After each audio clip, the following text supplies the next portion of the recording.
You're listening to the 007 Afternoon Show on WHIT Radio.org.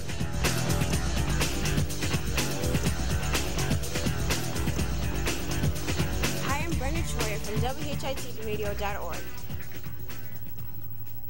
Born in Mississippi, Oprah Winfrey's broadcasting career began at age 17 when she was hired by WVOL Radio Nashville.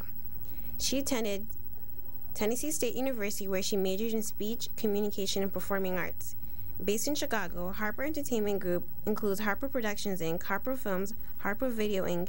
In October 1988, Harper Productions Inc. acquired ownership of all production responsibilities for The Oprah Winfrey Show from the Capital City/NBC, making Oprah Winfrey the first woman in history to own and produce her own talk show.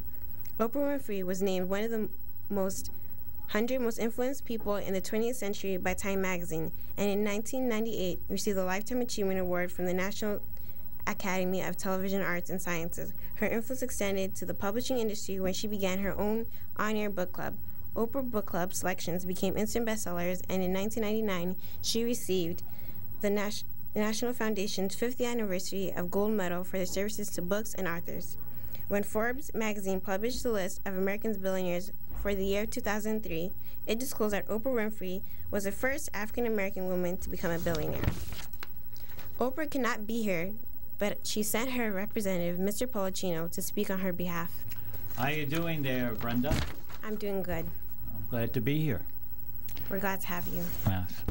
So what can I help you with? Well, the Oprah Winfrey Show has become national since September 8, 1986. The Oprah Winfrey Show became #1 talk show in national syndication in less than a year. I'm curious to know how the Oprah Winfrey Show came about. Well, Oprah started out really her broadcasting career in Chicago, and she was noticed by a few people on the show. She had developed a certain type of talk, TV talk that was really unique, and we started working with her, and she came to my attention, and we started putting a show together out of Chicago, and we started syndicating it, and before we knew it, it became a hit. It was very popular. She has a lot of charisma, and she developed a style called rapport, where Phil Donahue actually was the forerunner of this type of talk show, but Oprah added another dimension where she used a kind of a confession type of environment, and it became an instant hit. So how was it winning your first Emmy?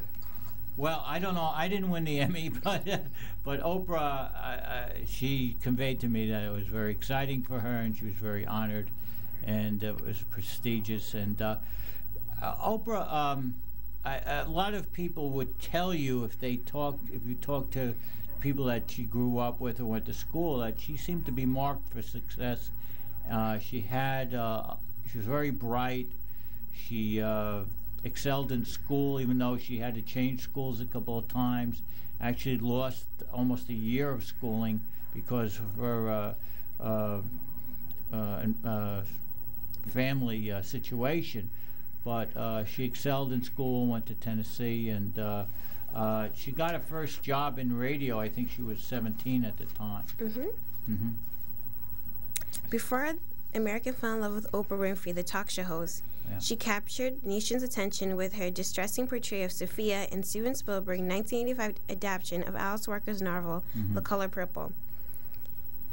Her performance earned her nominations for an Oscar and Golden Globe Award for the category of Best Supporting Actress. Would she ever consider reviving her career as an actress? She hasn't mentioned it to me recently. She's very involved in her magazine. She has a magazine. She has a book club. She actually has 2 magazines and her television show. So I don't think that leaves a lot of time for her to pursue her acting career. But who knows? She's also very involved in philanthropic activities, especially in Africa, where she's built a house for girls, I believe, and she's already, I think, donated over $200 million to that endeavor. and she's probably one of the most philanthropic persons out there. Oprah suffered for abuse and molestation at a young age. How did this affect her as a child and as an adult when she was older? Well, I think her family situation has been pretty well documented, as she grew up in a house where she was sexually abused. She also, there was some violence in there. So I think that environment that she grew up in translated to her shows, where she brought in a lot of human emotion to what she was doing.